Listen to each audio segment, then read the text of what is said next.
roll call, please.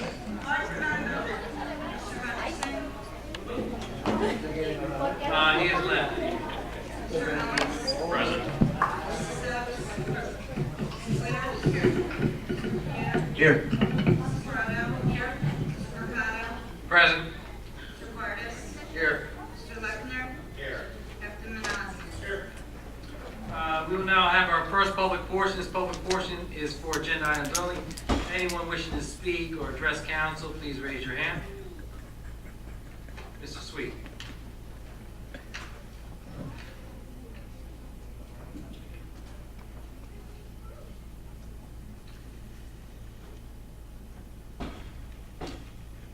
Sam Sweet from Ariel. Agenda item 273 or 1810-273, the auction of real estate. It says that Max Span's going to list and auction the properties as reflected in Schedule A. Do we have a Schedule A? We did receive a Schedule A from the legal department for the meeting, and it will be posted online, and it is available if you'd like to see it. I'll give you my copy if you'd like to see it. Oh, okay, thanks. Here, I'll take that. Sorry about that. We received it late today. Yes.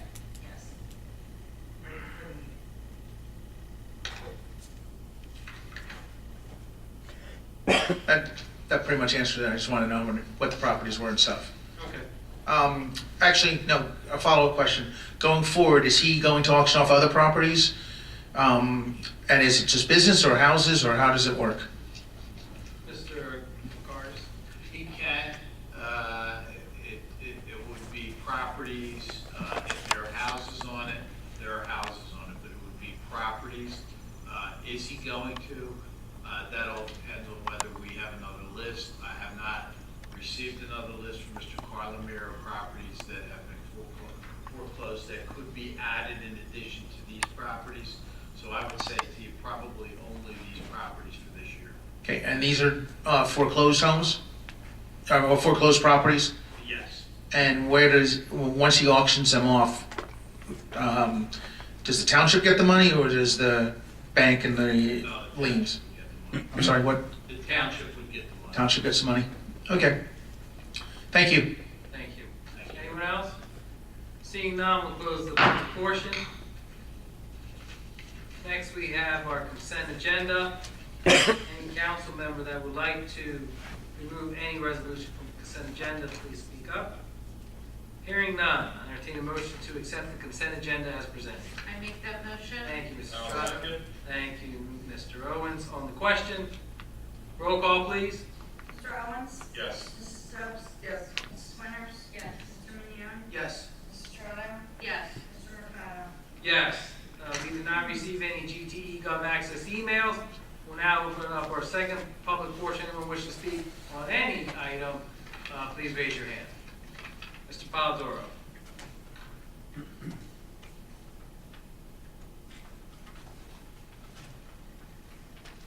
Good evening, Council. Ray Polidoro from the Historic Village of Ariel. Good evening. And I want to understand this right. I believe it was item number 18-10-274. We're auctioning and sale of vehicles. Is that correct? Yes. All right. When we do this process, is there usually a detailed list that you keep a record of? Each individual vehicle, what the exact auction sale price was, what the net gain is for the township in the way of revenue? So, yes, we have the titles for all the vehicles. So when we sell those, I'm actually the individual that handles the disposition of the titles and the collection of the monies. So what will happen is we will have an auctioneer out at the Public Works site. Each vehicle listed, we will locate that title or that title of origin before the sale begins.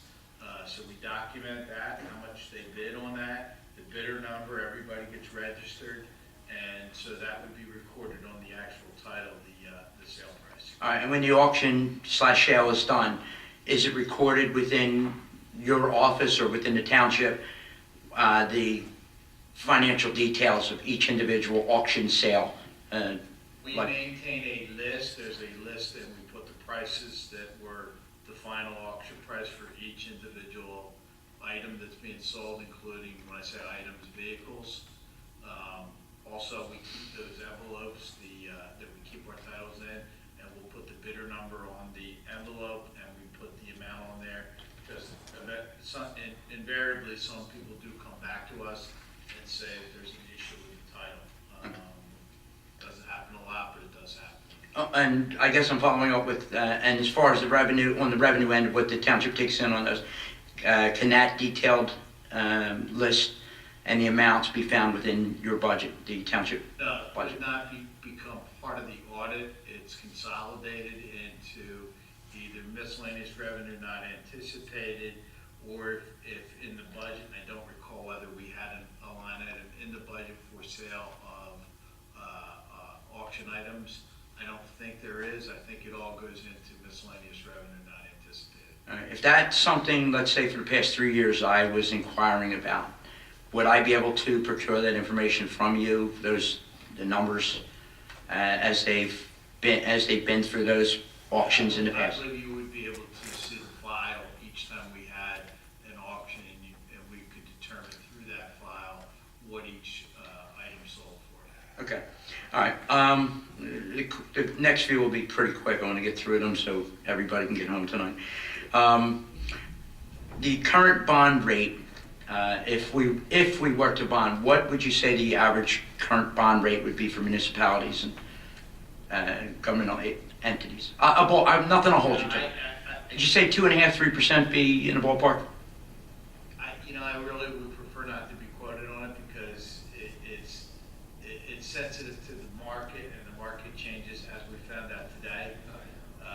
It changes on a dime, and so I don't want to quote that, because that could change between today and tomorrow.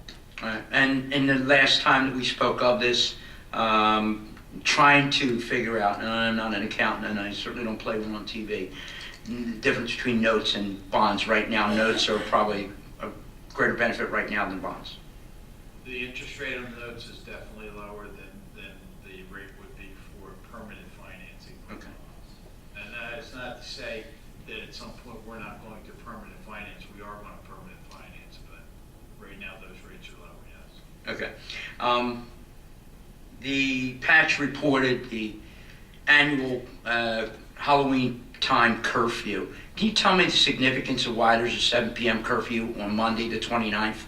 What's the significance of that day that we had to have a 7 o'clock curfew? I was not aware that it was 7 o'clock. I recall that in 2013,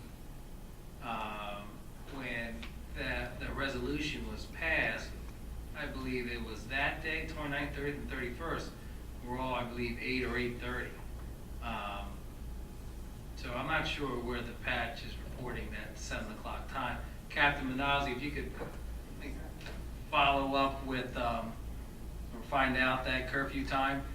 In the past, we used to pass resolutions for it. We haven't done that in the last 3 or 4 years, but I thought all those 3 days were consistent with the same time. The way that the patch put it out was on Monday, October 29th, 7 p.m.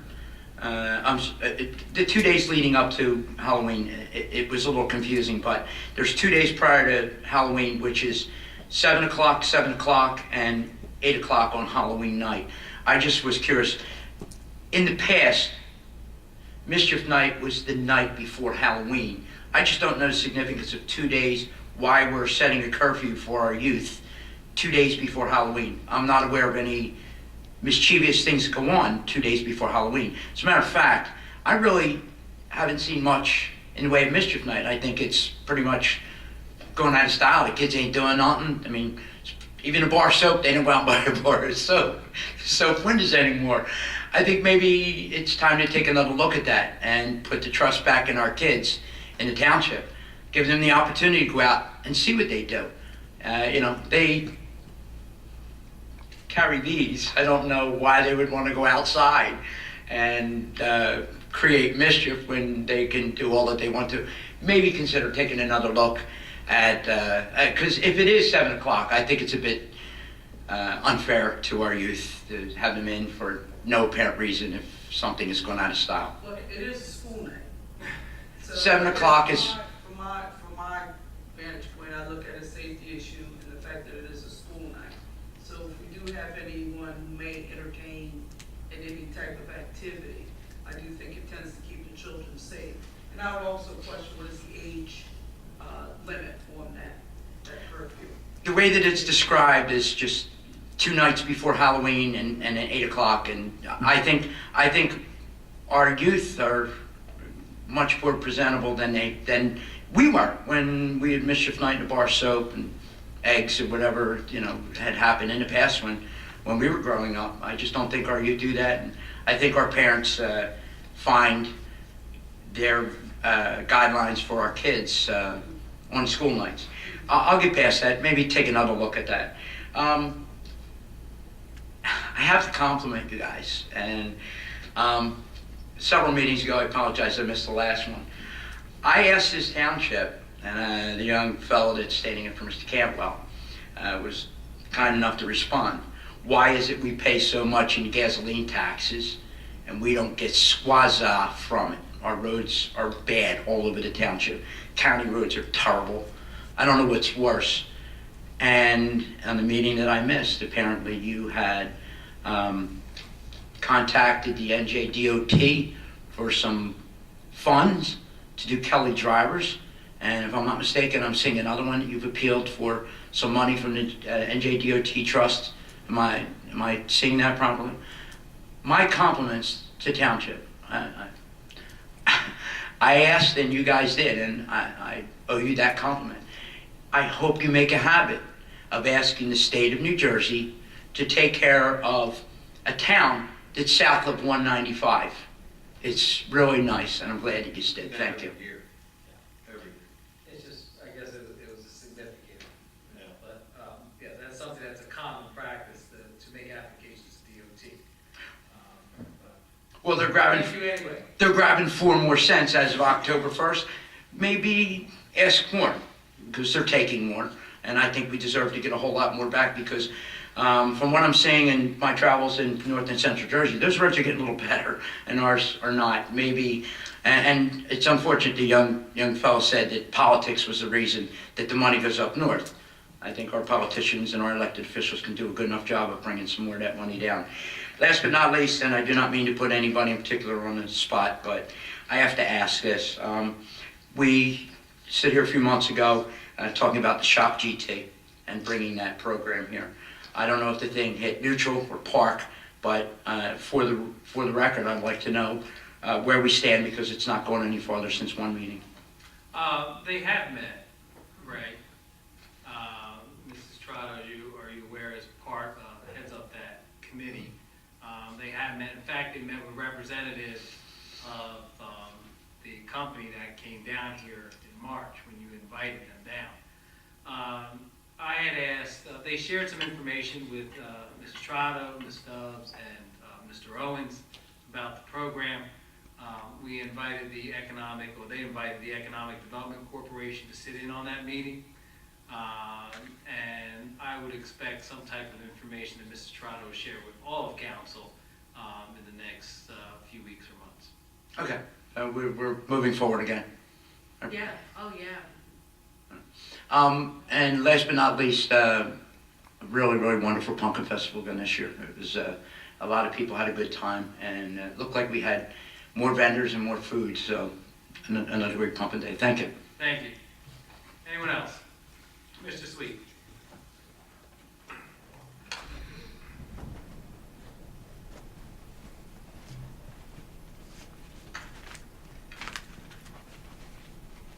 Sam Sweet from Euro again. Couple quick questions. One's for Mr. Cardis. He mentioned we're going to do permanent financing.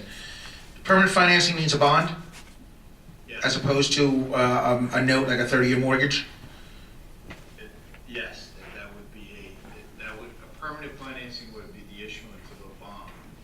It would be combining various capital ordinances that right now might or may not be funded buy notes. But right now, it was my understanding that we're doing a $27 million note for the prior years at some point this year, or has that already been done? It's already been done.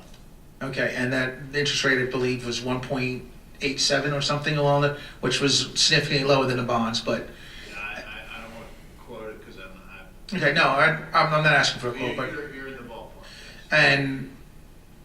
but that note, the 27 million, may eventually be converted to a bond or permanent financing, as opposed to, I guess, does the municipality have access to taking a 30-year note? Like no? Okay. All right.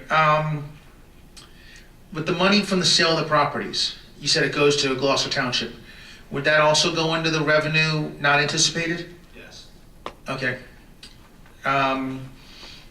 Rumors are, well, Entenmann's is moving in next to Catardo's. Yes. Is Rita's expanding? Or is what's going on? Mr. Lackner, do you have any information on that? I can check with the construction office, but in my knowledge, no. I haven't heard. So what's going in the Entenmann's, or is it just going to, we don't know yet? I'm not aware. Originally, they were supposed to expand that parcel. And those plans were abandoned. Okay. I would imagine probably only the intimate store.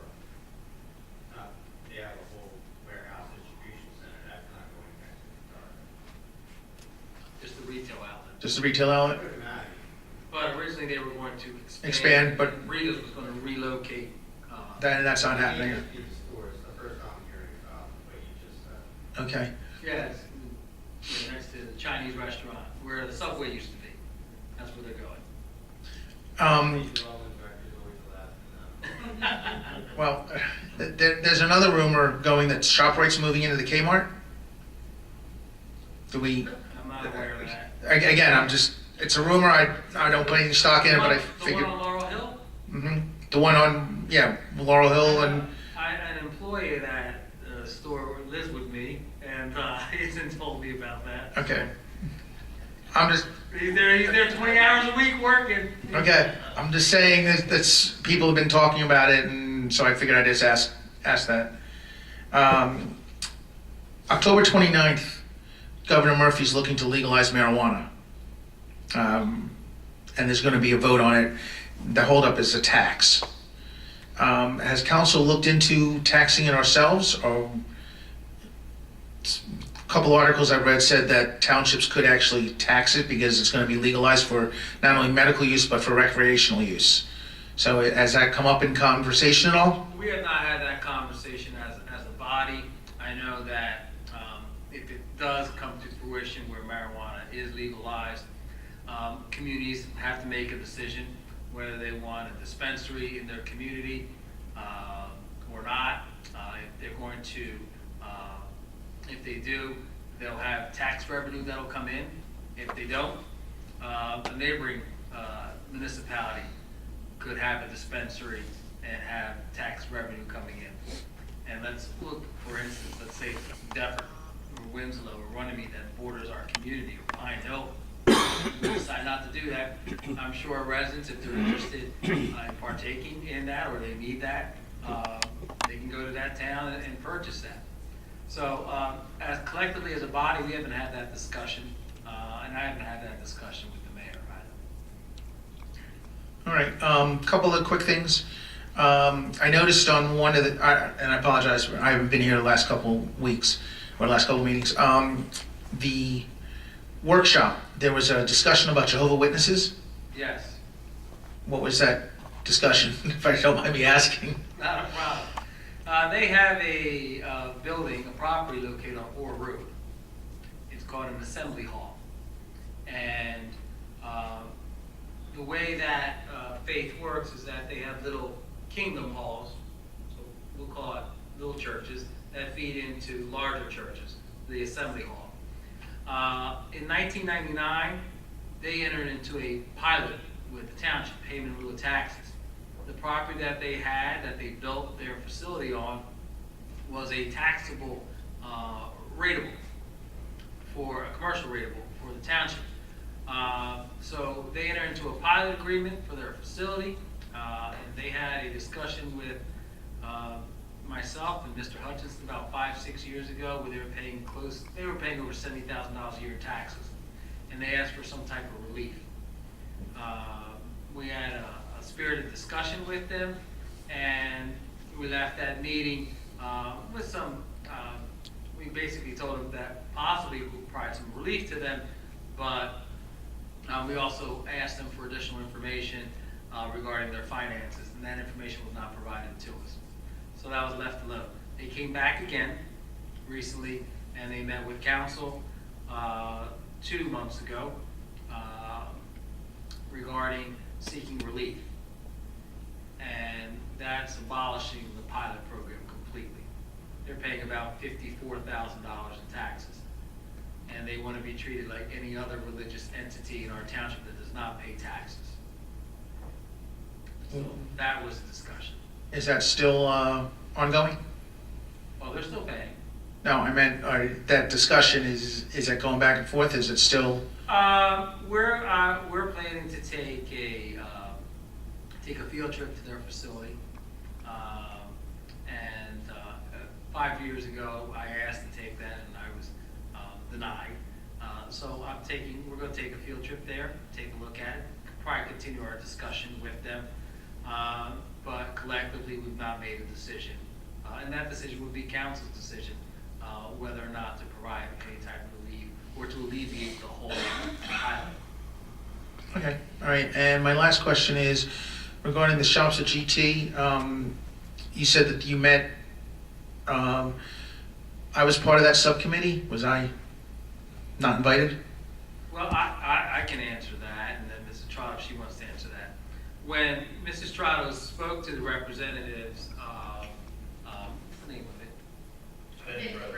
In credit, they had indicated to us when they were contacted back in the spring, they were under the impression that the individuals that contacted them were part of Gloucester Township's government, municipality. And they felt that the individuals that contacted them misrepresented themselves. And they were embarrassed when they came here to the council meeting. And when that information was forwarded to me and confirmed again when they met recently, I decided, and I told Mrs. Trotto, that perhaps those 2 individuals should not be part of the committee. So that's why Mrs. Trotto contacted some business owners and contacted the Economic Development Corporation and asked for their assistance on the subcommittee. Not my words, the individuals that came here in that meeting in March. Would have been nice for you to contact me and ask. Because, if someone's going to accuse me of that, and I'm not saying you did, but if someone's going to say that, I know what I said to them, and I made it quite clear that I was not on council, was not part of the government, but I would like to bring this forward. So if they're going to accuse me of that, I'd like to be able to confront my accusers. So I would have appreciated at least a phone call. And I know you have my number, so you could have easily reached out and said, hey, this is what they're saying, what's going on, and get my side of the story, as opposed to just shutting me out. Sam, if you want to have a discussion with them, you're more than welcome to, but... Well, right now, they're up there. I'm not going to call them up and say... Sam, if you recall, we sat here, and I asked both of you, I said, if we're going to work together, we're going to work together. Mm-hmm. And we're not going to beat each other up, and we're not going to bash each other. We're going to share information with each other. And Again, those individuals did not feel comfortable working with the 2 individuals that contacted them and misled them. Okay, I did not... That's it, Sam. That's the story. And you took their word for it. It's not, I don't think, if I can add, Yes. Orlando, I don't think it's necessarily taking their word. It's moving, we need them to move forward with this project, and I need their expertise to be able to push this forward. So if they're not comfortable working with,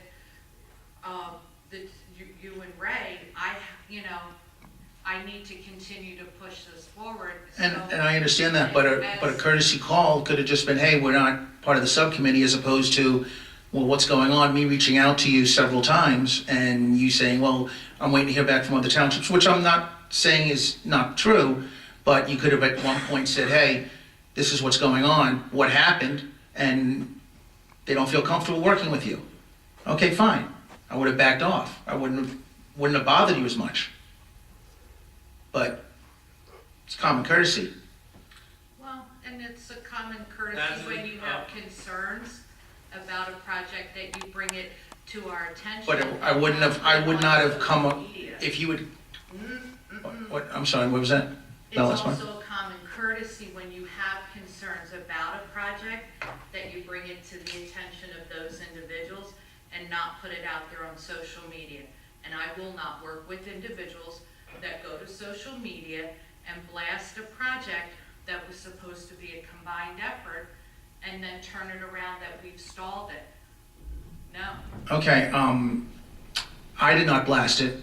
I've actually kept quiet on You it. sat in that meeting, so you're the only two individuals other than Andrea, Scott, and myself, so.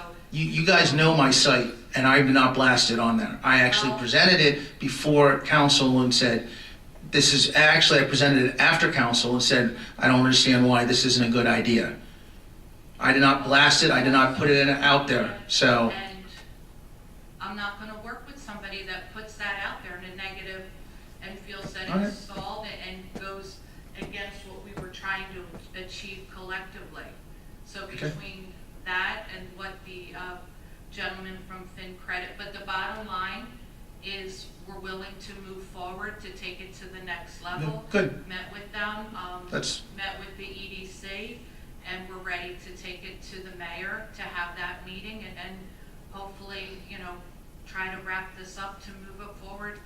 If I'm lucky by the end of the year. I'm playing with everybody else's schedule and it doesn't always work out, but that's what I'm shooting for. Okay, good. I'm glad it's moving forward. Thank you. Thank you, have a good evening. Mr. Polidoro.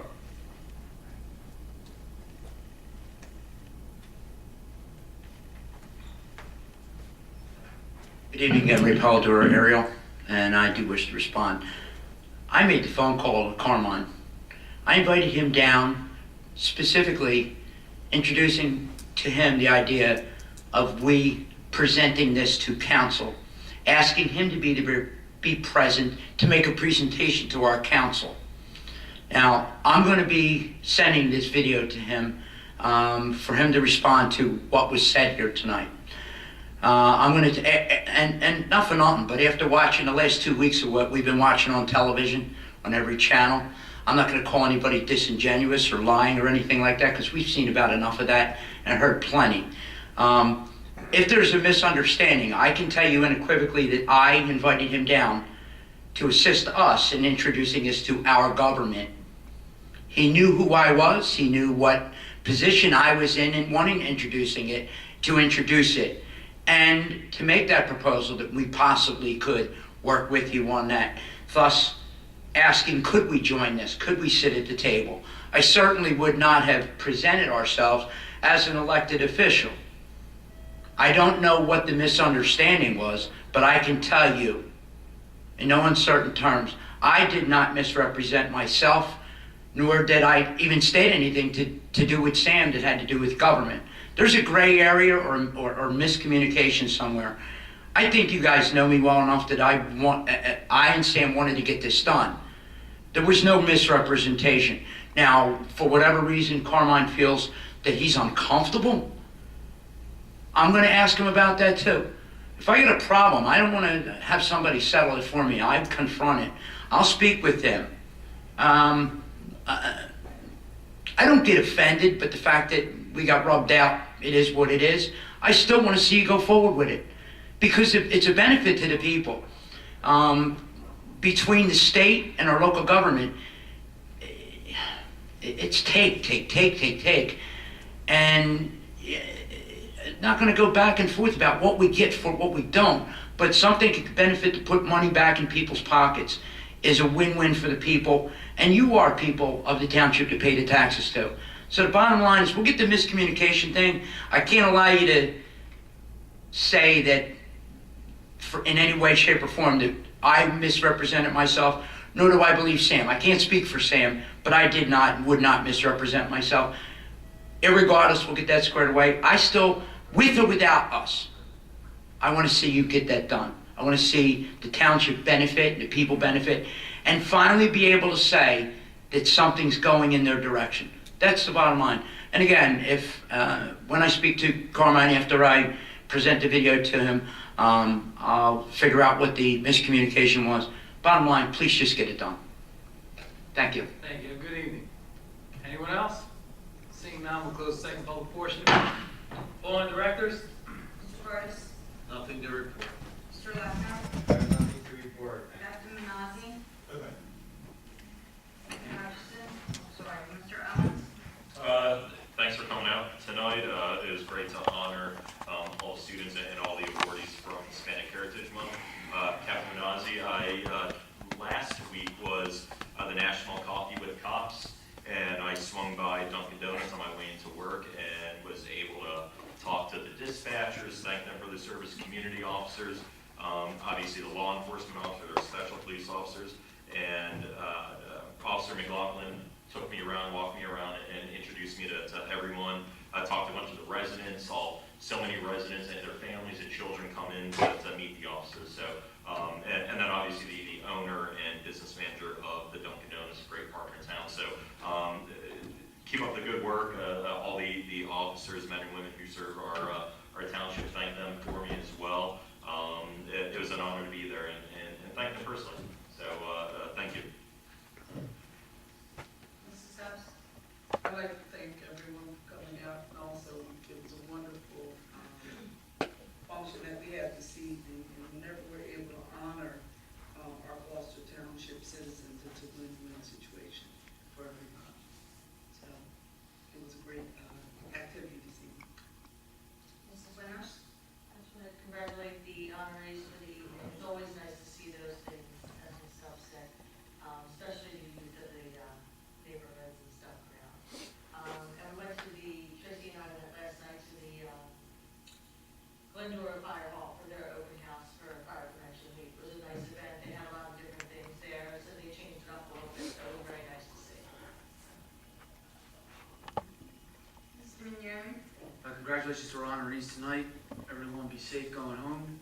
And prayers for our friends down southeast that are being devastated with Hurricane Michael. Thank you. Strono. Congratulations to all our honorees this evening, and congratulations, I guess, to the township and Public Works and the police, everybody, for another successful pumpkin festival. I am always just amazed at how crowded it is. But I had the opportunity to walk around and meet a lot of my neighbors and fellow Gloucester Township residents, and I always good things to say about what's happening in Gloucester Township, and it's a great event that is attended by a lot of people, even from out of the area. So congratulations again on a successful event. And also, this Saturday is Citizens Appreciation Park, this ceremony at 10 a.m. Come on out if you have the opportunity. We will be honoring more of our residents for the great work that they do in our township, volunteering their time. Thank you. Mr. Mercado. I want to thank everyone for coming out this evening, congratulate our honorees, and I want to thank the administration and the Recreation Department for the movie night that took place at Kingdom County College on the 29th of September. There were droves of people that were going there that evening, and it was a wonderful evening to watch a movie outside in the drive-in movie theater, as they call it. Again, thank Public Works and the Police Department and Main State Center of the Arts for the Pumpkin Festival this past Sunday. With that, I entertain a motion to adjourn. All those in favor? Thank you. Have a great evening, everyone.